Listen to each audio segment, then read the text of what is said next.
Asyhadu an la ilaha illallah wahdahu la syarika lah. Wa asyhadu anna Muhammadan abduhu wa rasuluh. Amma ba'du fa'udzu billahi minasy syaithanir rajim. Bismillahirrahmanirrahim. Para peserta KPA online yang berbahagia, Assalamualaikum warahmatullahi wabarakatuh. Pada kesempatan ini kita akan mempelajari berkenaan dengan materi keilmuan dengan judul masalah-masalah yang diperselisihkan. Namun sebelumnya izinkan saya memperkenalkan diri. Nama saya Iman Mubarak Ahmad. Saat ini saya bertugas sebagai Mubalik Jemaat Ahmadiyah di Manokwari, Provinsi Papua Barat. Adapun berkenaan dengan materi kita pada kesempatan ini, yaitu masalah-masalah yang diperselisihkan, kita akan bagi ke dalam dua subjudul. Subjudul pertama yaitu kewafatan Nabi Isa alaihissalam, dan subjudul kedua yaitu masalah wahyu dan kenabian. Baiklah, langsung saja kita mulai menginjak kepada pembahasan subjudul yang pertama, yaitu kewafatan Nabi Isa alaihissalam. Sebagaimana yang kita ketahui bahwa di dalam kitab suci Al-Quran terdapat banyak sekali ayat-ayat yang mendukung kebenaran bahwa Nabi Isa alaihissalam sudah wafat. Namun pada kesempatan ini kita hanya akan membahas 4 dalil saja berkenaan dengan kewafatan Nabi Isa alaihissalam. Dalil pertama yaitu dari Quran surah Al-Maidah ayat 117 sampai 118. Allah Ta'ala berfirman, A'udzubillahi minasyaitonirrajim, Bismillahirrahmanirrahim. Wa idh qala Allahu ya Isa ibn Maryam anta qulta lin-nasi ittakhidhuni wa ummiya ilahaini min dunillah. Qala subhanaka ma yakunu li an aqula ma laysa li bihaqq. In kuntu qultuhu faqad alimtah ta'lamu ma fi nafsi wa la a'lamu ma fi nafsik. Innaka anta 'allamul ghuyub. Ma qultu lahum illa ma amartani bihi an i'budullaha rabbi wa rabbakum wa kuntu 'alaihim syahidan ma dumtu fihim falamma tawaffaitani kunta antar raqiba 'alaihim wa anta 'ala kulli syai'in syahid. Artinya, dan ingatlah ketika Allah berfirman, Hai Isa anak Maryam, adakah engkau berkata kepada manusia, jadikanlah aku dan ibuku sebagai dua Tuhan selain Allah? Ia menjawab, Maha suci engkau. Tidak layak bagiku mengatakan apa yang bukan hakku untuk mengatakannya. Sekiranya aku telah mengatakannya, maka tentu engkau mengetahuinya. Engkau mengetahui apa yang ada dalam diriku, dan aku tidak mengetahui apa yang ada dalam diri engkau. Sesungguhnya engkaulah yang mengetahui segala hal yang gaib. Aku sama sekali tidak pernah mengatakan kepada mereka selain apa yang telah engkau perintahkan kepadaku, yaitu beribadahlah kepada Allah, Tuhanku dan Tuhanmu. Dan aku menjadi saksi atas mereka selama aku berada di antara mereka. Akan tetapi setelah engkau mewafatkan daku, maka engkaulah yang menjadi pengawas atas mereka dan engkau adalah saksi atas segala sesuatu. Berkenaan dengan dalil pertama ini, saya akan coba jelaskan sedikit, di mana penjelasan ini saya ambil dari Al-Quran, terjemah dan tafsir singkat Jemaat Ahmadiyah Indonesia. Di sini tertulis bahwa selama Nabi Isa alaihissalam hidup, ia mengamati dengan cermat pengikut-pengikutnya dan menjaga agar mereka jangan menyimpang dari jalan yang benar. Tetapi ia tidak mengetahui bagaimana mereka telah berbuat dan akidah-akidah palsu apa yang dianut mereka sesudah ia wafat. Kini, oleh karena pengikut-pengikutnya telah sesat, maka dapat diambil kesimpulan pasti bahwa Nabi Isa alaihissalam telah wafat. Sebab, sebagaimana ditunjukkan oleh ayat itu, sesudah wafatnya lah ia disembah sebagai Tuhan. Begitu pula kenyataan bahwa menurut ayat ini, Nabi Isa alaihissalam akan menyatakan tidak tahu menahu bahwa pengikut-pengikutnya menganggap ia dan bundanya sebagai dua Tuhan sesudah ia meninggalkan mereka, membuktikan bahwa ia tidak akan kembali lagi ke dunia. Sebab apabila ia harus kembali dan melihat dengan mata sendiri pengikut-pengikutnya telah menjadi rusak dan telah mempertuhankannya, ia tidak dapat berdalih tidak tahu menahu bahwa dirinya telah dipertuhankan oleh mereka. Jika sekiranya ia berbuat demikian, jawabannya dengan berdalih tidak tahu menahu akan merupakan kedustaan yang sebenar-benarnya. Dan dengan demikian, ayat itu membuktikan secara positif bahwa Nabi Isa alaihissalam telah wafat dan ia sama sekali tidak akan kembali ke dunia ini. Para peserta KPA online yang berbahagia, itulah penjelasan dari Quran surah Al-Maidah ayat 117 sampai 118. Sekarang kita akan membahas berkenaan dengan dalil kedua tentang kewafatan Nabi Isa alaihissalam, yaitu dari Quran surah Ali Imran ayat 56. Allah Ta'ala berfirman, A'udzubillahi minasyaitonirrajim, Bismillahirrahmanirrahim. Idz qala Allahu ya Isa inni mutawaffika wa rafi'uka ilayya wa mutahhiruka minal ladzina kafaru wa ja'ilul ladzina ittaba'uka fawqal ladzina kafaru ila yaumil qiyamah. Artinya, ingatlah ketika Allah berfirman, Hai Isa, sesungguhnya aku akan mematikan engkau secara biasa dan akan meninggikan derajat engkau di sisiku dan akan membersihkan engkau dari tuduhan-tuduhan orang-orang kafir dan akan menjadikan orang-orang yang mengikuti engkau di atas orang-orang kafir hingga hari kiamat. Khalifah kita yang keempat, yaitu Hadrat Mirza Tahir Ahmad rahmatu alaih, bersabda, perkataan pertama di sini adalah mutawafika, yaitu aku akan mematikan engkau. Kemudian rafi'uka, yaitu aku akan mengangkat derajat engkau. Akan tetapi, saya ulangi, akan tetapi yang ditekankan dalam hal ini adalah maksud diangkat secara jasmani yang bertentangan dengan perintah di sini. Ini adalah satu dalil yang pasti bahwa pertama wafat kemudian diangkat. Oleh karenanya dari sini terbukti bahwa maksudnya adalah pengangkatan secara ruhani. Jadi ayat ini, yakni Quran surah Ali Imran ayat 56, adalah menjelaskan berkenaan dengan kewafatan Nabi Isa alaihissalam, yang mana tadi telah dijelaskan oleh khalifah kita, Hadrat Mirza Tahir Ahmad rahmatullahi, bahwa di dalam ayat ini Allah Ta'ala justru menjelaskan tentang pengangkatan Nabi Isa alaihissalam secara rohani, bukan tentang pengangkatan Nabi Isa alaihissalam ke langit. Jadi kata dalam ayat ini yaitu warafi'uka ilayya, artinya adalah Allah Ta'ala akan mengangkat Nabi Isa alaihissalam secara rohani. Atau dalam kata lain, Allah Ta'ala mengangkat derajat Nabi Isa alaihissalam.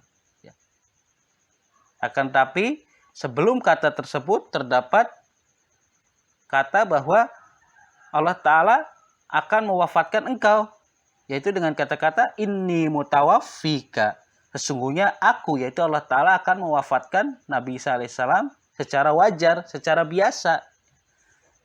Jadi sudah jelas dalam ayat ini pun Allah Ta'ala telah memberikan gambaran kepada kita bahwa Nabi Isa alaihissalam memang sudah wafat. Para peserta KPA online yang berbahagia, sekarang kita akan membahas berkenaan dengan dalil ketiga tentang kewafatan Nabi Isa alaihissalam, yaitu dari Quran surah Al-Maidah ayat 76.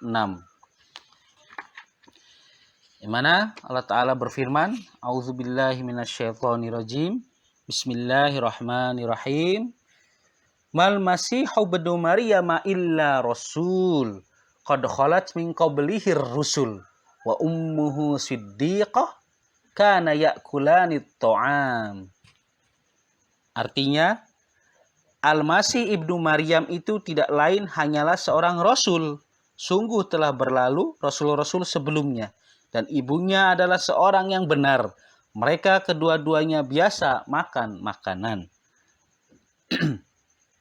Dalam ayat ini terdapat penjelasan dari khalifah kita yang keempat, Hadrat Mirza Tahir Ahmad rahmatullahi. Beliau menjelaskan bahwa ayat ini secara telak menyebut tentang wafatnya Nabi Isa alaihissalam. Karena perkataan qad khalat, yakni sesungguhnya telah berlalu, tidak dikatakan untuk menerangkan berlalu melewati suatu jalan, melainkan dikatakan untuk arti wafat. Untuk tambahannya lagi, selanjutnya diberikan dalil ini, bahwa beliau alaihissalam dan ibunda beliau alaihissalam keduanya senantiasa memakan makanan, seakan-akan sekarang mereka berdua tidak memakan makanan, karena keduanya telah wafat. Kalau dikarenakan rofa'a ila sama atau diangkat ke langit, Nabi Isa alaihissalam tidak perlu makan, maka Siti Maryam pun meski tidak diangkat ke langit. Mengapa beliau alaihissalam juga tidak makan dan minum? Jelaslah ini karena kewafatan. Maka Al-Masih alaihissalam seperti juga keadaan ibunya, yakni Siti Maryam, tidak memakan makanan karena beliau juga sudah wafat. Jadi sudah sangat jelas bahwa di dalam ayat ini dijelaskan bagaimana keadaan dahulu Nabi Isa alaihissalam dan Siti Maryam biasa memakan makanan seperti manusia pada umumnya. Namun ketika beliau alaihissalam sudah wafat, maka terputuslah kegiatan makan makanan tersebut ya. Oleh karena Nabi Isa alaihissalam sudah jelas ya, beliau alaihissalam sudah wafat. Jadi inilah penjelasan tentang dalil ketiga tentang kewafatan Nabi Isa alaihissalam. Jadi inilah penjelasan tentang dalil ketiga tentang kewafatan Nabi Isa alaihissalam. Baiklah, saat ini kita akan mulai menginjak kepada dalil keempat atau dalil terakhir tentang kewafatan Nabi Isa alaihissalam. Yang mana dalil keempat ini kita akan ambil dari Quran surah Ali Imran ayat 145. Allah Ta'ala berfirman, A'udzubillahi minasyaitonirrajim, Bismillahirrahmanirrahim. Wa ma Muhammadun illa rasul, qad khalat min qablihir rusul. Afa imma ta'au qutilan qalabtum ala aqabikum. Artinya, dan Muhammad tidak lain hanyalah seorang rasul. Sungguh telah berlalu rasul-rasul sebelumnya. Apakah jika ia mati atau terbunuh, akan berpalingkah kalian atas tumit kalian? Di dalam tarikh atau sejarah Islam, tatkala Rasulullah SAW wafat, saat itu Hadrat Umar bin Khattab radhiyallahu anhu berdiri di Masjid Madinah dengan pedang terhunus di tangan beliau alaihissalam dan berkata, barang siapa mengatakan Rasulullah SAW wafat, akan aku penggal batang lehernya. Beliau alaihissalam tidak wafat, melainkan telah pergi ke Tuhannya, yakni beliau telah naik ke langit seperti halnya Nabi Musa alaihissalam pernah pergi kepada Tuhannya, dan beliau niscaya akan kembali lagi untuk menghukum orang-orang munafik. Hadrat Abu Bakar radhiyallahu anhu tiba di tempat peristiwa itu dengan tegas menyuruh Hadrat Umar radhiyallahu anhu duduk, dan sementara Hadrat Abu Bakar radhiyallahu anhu memberi wejangan kepada orang-orang muslim yang telah berkumpul di masjid, Hadrat Abu Bakar radhiyallahu anhu membacakan ayat ini juga, yaitu wa ma Muhammadun illa rasul qad khalat min qablihir rusul, dan Muhammad tidak lain hanyalah seorang rasul, sungguh telah berlalu rasul-rasul sebelumnya. Jadi bagaimana ayat ini telah membahas berkenaan dengan kewafatan Rasulullah SAW, sebagaimana Rasul-Rasul sebelum beliau SAW juga telah wafat. Oleh karena itu, ayat ini pun menjadi satu bukti lagi bahwa memang tidak ada nabi yang masih hidup sampai saat ini sebelum kedatangan Rasulullah SAW. Karena Rasulullah SAW pun di dalam ayat ini dijelaskan bahwa beliau sebagai seorang Rasul dan telah wafat, sebagaimana Rasul-Rasul sebelumnya pun telah wafat. Dan ayat ini menjadi satu dalil yang kuat, menjadi satu dalil yang qat'i bahwa Nabi Isa alaihissalam pun telah wafat. Para peserta KPA online yang berbahagia, inilah penjelasan tentang subjudul kita yang pertama, yaitu kewafatan Nabi Isa alaihissalam. Baiklah, kita akan mulai menginjak kepada pembahasan subjudul yang kedua tentang masalah wahyu dan kenabian. Menurut ajaran Islam, wahyu itu banyak macamnya. Yang terpenting diantaranya ialah ada dua. Pertama, wahyu syariat, dan yang kedua, wahyu non-syariat atau wahyu tanpa syariat. Perlu dipahami bahwa wahyu syariat tidak mungkin turun lagi sesudah Al-Quran, karena syariat Al-Quran sudah lengkap sampai hari kiamat. Sedangkan wahyu tanpa syariat mungkin saja turun sewaktu-waktu. Begitupun dengan masalah kenabian. Jadi, orang-orang yang mendakwahkan bahwa mereka banyak menerima wahyu berupa kabar-kabar gaib dan mendapat pengesahan dari Allah Ta'ala, menurut agama Islam, mereka yang seperti itu disebut sebagai nabi. Baiklah, kita akan coba membahas dua dalil tentang masalah wahyu dan kenabian ini. Dalil yang pertama adalah dari Quran surah Al-Hajj ayat 56. Di mana di sini Allah Ta'ala berfirman,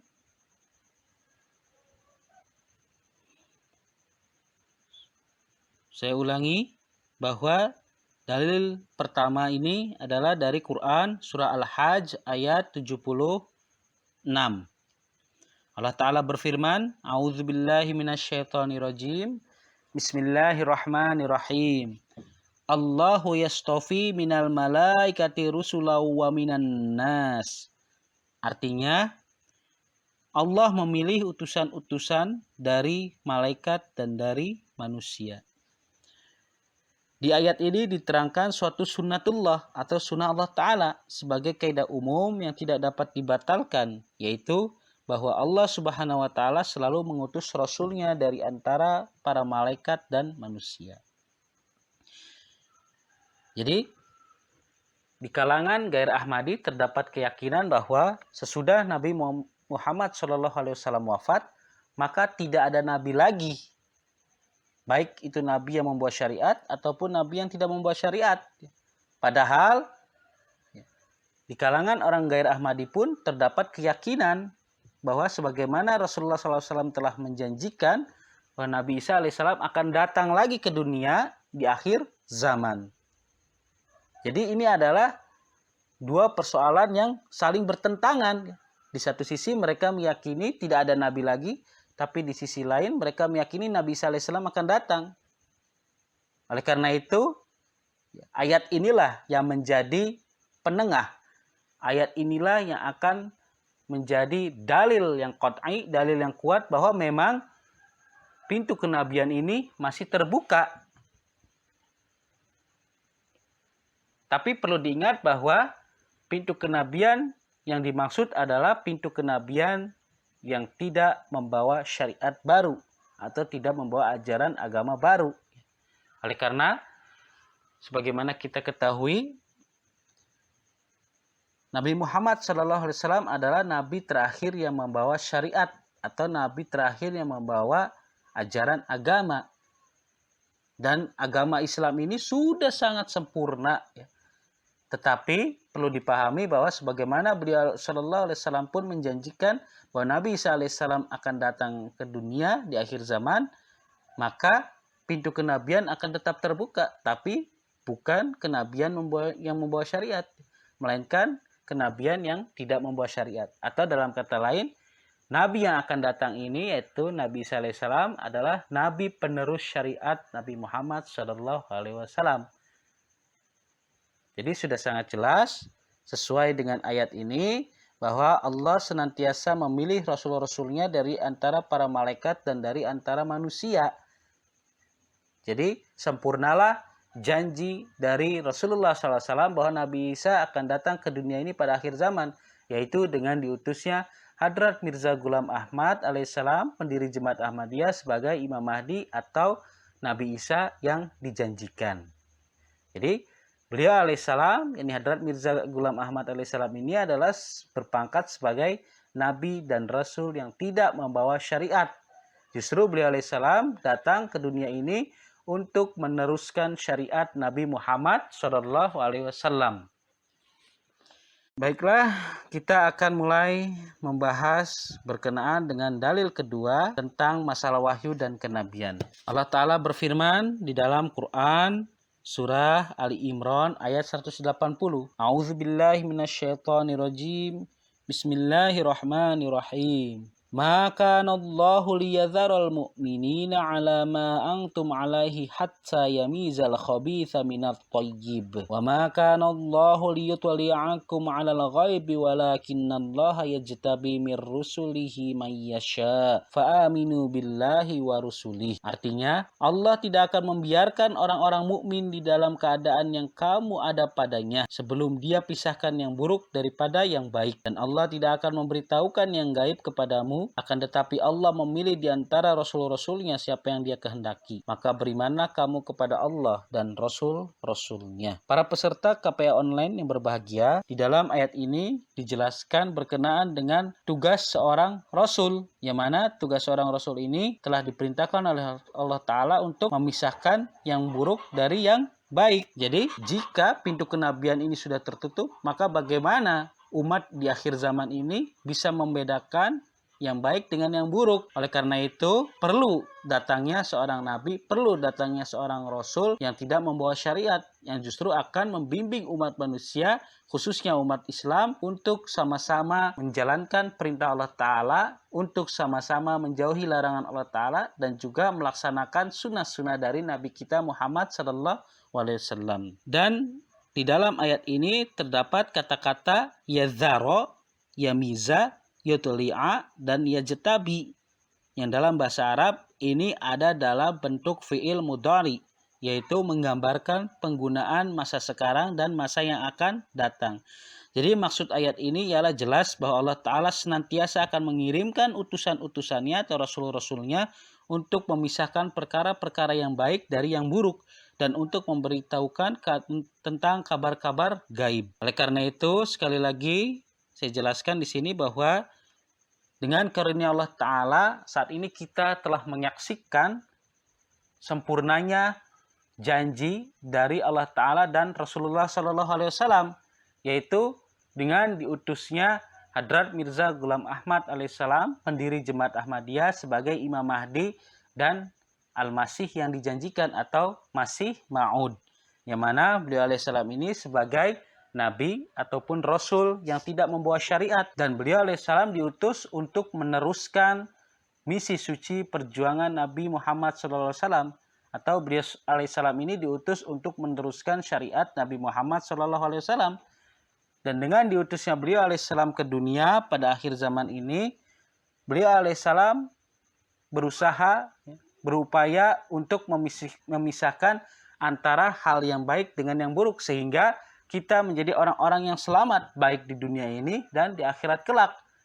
Jadi sekali lagi kita adalah sebagai orang-orang yang beruntung yang telah menerima kedatangan Hadrat Mirza Ghulam Ahmad alaihissalam sebagai Imam Mahdi dan Masih Ma'ud. Dengan adanya KPA online ini, diharapkan para peserta yang mengikuti KPA online ini bisa menjadi generasi-generasi penerus jemaat yang akan selalu melaksanakan perintah Allah Ta'ala, yang akan selalu melaksanakan sunnah-sunnah dari Nabi Muhammad SAW, serta akan mengamalkan ajaran-ajaran suci dari Hadrat Masih Maud alaihissalam dan para khalifahnya. Jadi inilah yang dapat disampaikan pada kesempatan ini. Mudah-mudahan bermanfaat dan semoga Allah Ta'ala selalu memberkahi serta membimbing kita semua. Amin. Allahumma amin. Jazakumullah ahsanal jaza. Wa akhiru dawana alhamdulillahirabbil alamin. Wassalamualaikum warahmatullahi wabarakatuh.